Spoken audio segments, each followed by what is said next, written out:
I'm John DeLoach. I'm Kate DeLoach. We've been married 20 years. Nearly 21. Almost 21. Yeah. Yeah. This is all I've ever done. This is all I've ever wanted to be. Really since before I was even out of high school. His grandfather died when he was 13, and so his grandmother was on her own, and it was a lot to manage. Back then they had cattle, and so she was thinking about selling the farm.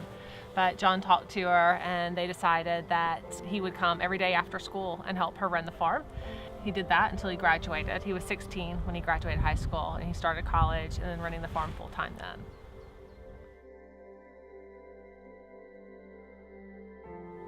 You know, I grew up working in the garden, watching stuff grow. It's a really neat thing to put something in the ground and watch it grow and then harvest it. A little bit, a lot of people don't get a lot of satisfaction in a job, at least a lot of satisfaction. The value of hard work and seeing what you get from it. Another thing he really learned from his grandfather was a really deep appreciation of the value of the land. The one thing I've heard him say is his grandfather taught him that you can wear out your equipment and it can be replaced, but this is the only land you have. And I think that's an attitude of a family that passed down land from generation to generation. There's never been any sort of clearing done here unless it was done by us or by hand. We have cleared roughly over the past 8 years about 60 to 70 acres probably. All that stuff has been done by us. We strive really hard to keep our topsoil. Once the topsoil's gone, you can't get it back. That was definitely a legacy from his granddad. So I grew up in this city on a quarter acre right next to the highway. It never got dark. And it's just been amazing living here. I tell people it's like living at summer camp. It's beautiful. The stars are absolutely breathtaking. I just feel really blessed and honored to live here and to spend time in nature and as a family on the farm. It's been wonderful. DeLoach Farms has been in the family since 1820, 1 year after Alabama became a state. It's home to over 300 acres of forests and produces crops such as corn, soybeans, wheat, cotton, and hay on over 900 acres of land.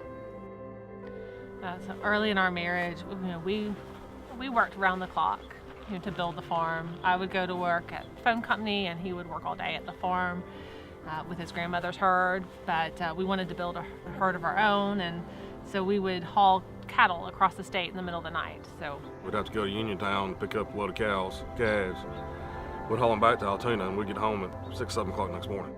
It was exhausting, and then get up and turn around and go to work and work hard and do well the next day. About 2 years ago, Jess DeLoach, son of John and Kate, received a beehive as a birthday gift. Now we have some more hives. We have 5 right now, and so far they're doing pretty well. They'll be receiving their first harvest of honey this year, and are forecasting to receive 60 to 80 pounds of honey per hive.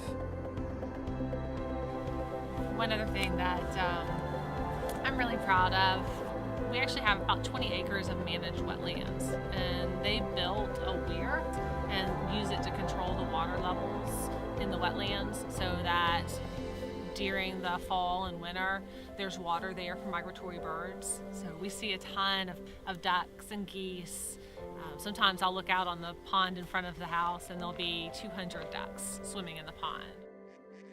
This weir system allows them to draw back water during the spring months so that the native plants, trees, and shrubs aren't killed by the water.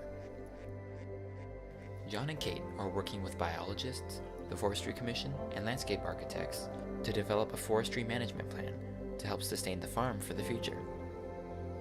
After looking for ways to help sustain the farm, this year the farm is starting a new journey, planting a vineyard. It is the beginning of a new vision for the farm that will even include a wedding venue and a winery.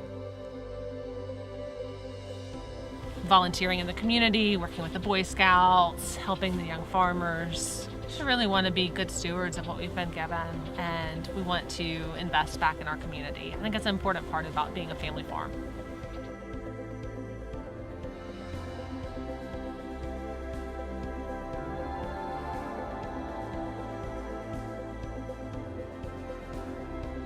Second Corinthians 9, 10 through 11. For God is the one who provides seed for the farmer and then bread to eat. In the same way, He will provide and increase your resources, and then produce a great harvest of generosity in you. Yes, you will be enriched in every way so that you can always be generous. And when we take your gifts to those who need them, they will thank God.